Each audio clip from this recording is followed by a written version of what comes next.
मेरे प्रिय दोस्तों, स्वागत है आपका हमारे यूट्यूब चैनल में। दोस्तों, आज मैं इस वीडियो के माध्यम से प्रतिबिंब के प्रकार, गोलीय दर्पण के प्रकार एवं गोलीय दर्पण से संबंधित परिभाषाओं के बारे में विस्तारित अध्ययन करेंगे, वो भी कम समय में।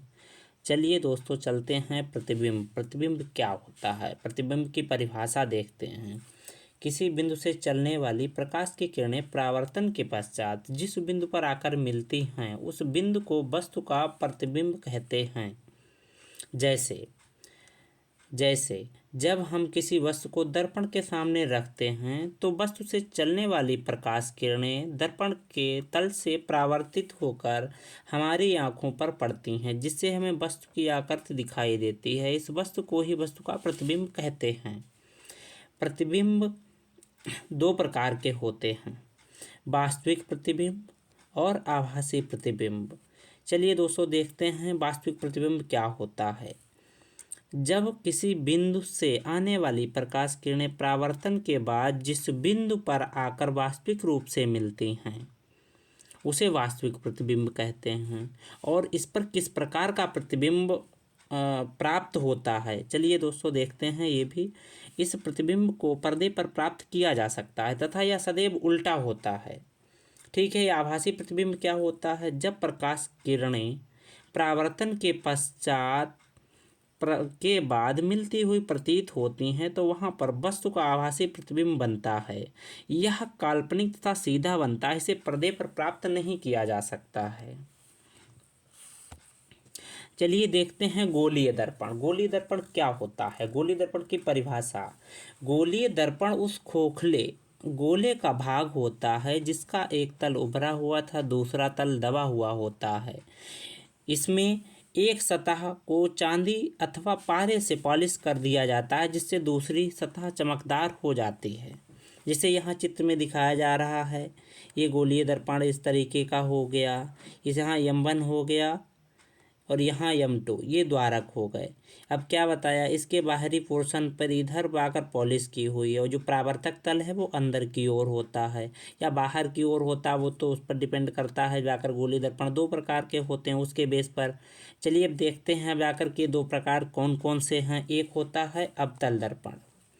अवतल दर्पण उस दर्पण को कहते हैं जिसमें परावर्तन सतह का मध्य भाग अंदर की ओर दबा हुआ होता है।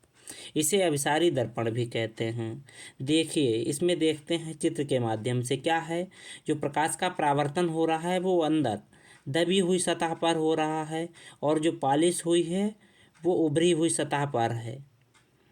और इसमें बताया गया है, इसे अभिसारी दर्पण भी कहते हैं क्योंकि इसमें कोई भी अगर प्रकाश की किरण है एक निश्चित बिंदु पर यहाँ पर आकर के मिलाती हैं।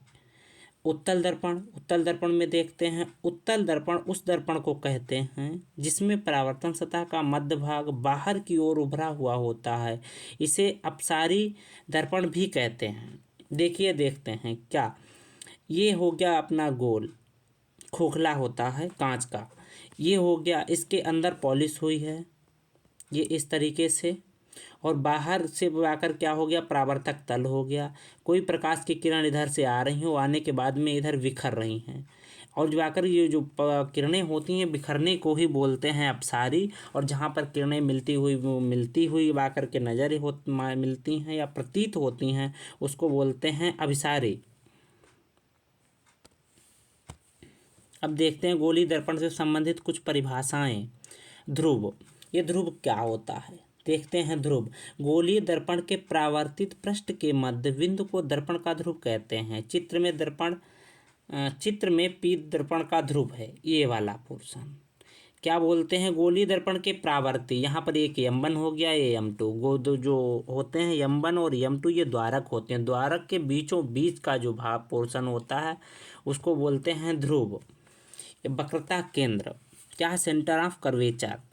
गोलीय दर्पण जिस गोले का भाग होता है उसके केंद्र को दर्पण का वक्रता केंद्र कहते हैं। चित्र में सी वक्रता केंद्र है, क्योंकि जो आकर कि ये जो कांच का जो अवतल दर्पण लिया गया है या कोई अवतल दर्पण या उत्तल दर्पण, वो होता है कांच का खोखला, क्योंकि ये पूरा कंप्लीट होता है। और जो उसके आधा पोर्शन होता है, जो जहाँ पर से जाकर ये काटा जाता है, उसके आधे पोर्शन को बोलते हैं सेंटर ऑफ कर्वेचर।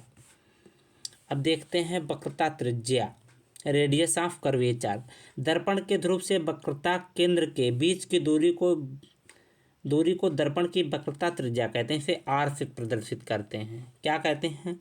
जो सेंटर ऑफ कर्वेचर ये हो गया, यहाँ से और विवाकर के ध्रुव तक के बीच की दूरी को त्रिज्या कहते हैं। मुख्य अक्ष, दर्पण के ध्रुव को वक्रता केंद्र से होकर जाने वाली रेखा को दर्पण का मुख्य अक्ष कहते हैं। क्या हो गया? ये वक्रता केंद्र हो गया, सेंटर ऑफ कर्वेचर, और सेंटर ऑफ कर्वेचर और ध्रुव पोल को मिलाने वाली रेखा होती है मेन एक्सिस या मुख्य अक्ष। मुख्य फोकस बिंदु, ठीक है, प्रिंसिपल फोकस क्या होता है? गोलीय दर्पण में मुख्य अक्ष के समांतर आपतित किरणें परावर्तन के पश्चात मुख्य अक्ष के जिस बिंदु से होकर जाती हैं अवतल दर्पण में, या जिस बिंदु से होकर आती हुई प्रतीत होती हैं अवतल दर्पण में, उस बिंदु को दर्पण का मुख्य फोकस से एफ से प्रदर्शित करते हैं। यहाँ पर होगा अपना, ठीक है, यहाँ पर होगा। ठीक है दोस्तों, हमें आशा है कि आप अच्छे से समझ पाए होंगे। Thank you.